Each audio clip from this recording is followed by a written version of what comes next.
Now, as we just witnessed with Chris jumping up and down on the picnic tables, yes, in fact, we had 7 correct exposures. Yet, visually, radically different, particularly at the faster speeds versus the very slow shutter speeds. What I'm about to show you now, too, is the same thing applies when it comes to the aperture. My point being is this: we're going to take a picture of this hibiscus against the backdrop of this resort.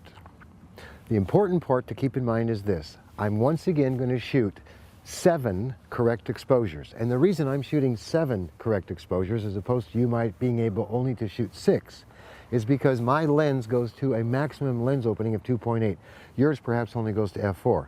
But we both will finish up at 22.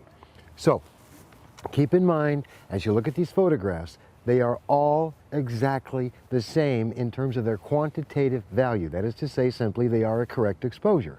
Yet keep your eye on the background, because with every reduction in aperture opening from 4 to 5.6 to 8 to 11, we are actually increasing what is called depth of field. And that's the role that aperture plays when it comes to creative exposure. If you want a great deal of depth of field, you need to be spending your time in the double-digit apertures, such as 22 or 16. If you want minimal, if any, depth of field, you need to be spending your time at the smaller numbers, like 2.8 or 4. And then there are those times when it really doesn't matter, what I affectionately call who cares apertures.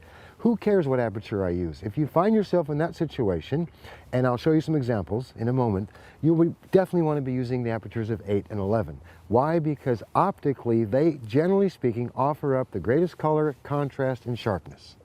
Let's go to the camera and see what we're doing. Right now, I'm looking at this hibiscus, framing it accordingly. I'm at an aperture of f4. My shutter speed says a 4,000th of a second with 200 ISO will give me a correct exposure. So I shoot it. I move to 5.6 at a 2,000th, take it again. I move to f8 at a 1,000th, meter says that's correct. I go to f11, I go to a 500th, meter says once again that's also correct. I go to 16, shoot it at 250th, meter says yeah, that's correct. I go to 22, and finally at a 125th, the meter says no problem, that's correct. And as you can see, they are all correct exposures. But are they all creatively correct exposures? And again, by creative I mean the creative use of the aperture. Clearly, at least in my view, those images taken around 4 to 5.6 render the hibiscus flower as it should be rendered, in my opinion, which is it's the trophy shot. It's like, hey, look at me. There's nothing else to distract you. Yet in the same correct exposure we shot at 16 or 22, that same hibiscus, it is correctly exposed, but now it has to compete with the background.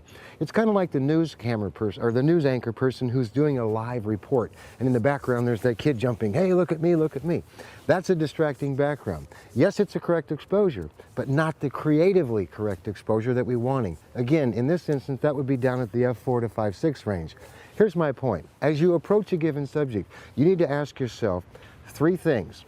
Is there a motion opportunity here? If so, is it freezing action, implying motion, or maybe you want to pan it? Another 3 things. No, that doesn't exist, you say. Okay, well then do you have depth of field concerns? If so, you want to be at the double digits, 22 or 16. No, I don't care. Well then you can use 8 or 11. Or if you want to isolate, as I've done here with this flower, you need to be at the 4 to 5.6 range. I hope this is finally coming together for you. Yes, you can take a correct exposure, but your goal is to shoot a creatively correct exposure. In other words, what's the most creative and yet still correct exposure to shoot? Keep that in the forefront of your mind, and I guarantee you, you'll have much, much greater success. Until next time, this is Bryan Peterson saying, keep shooting.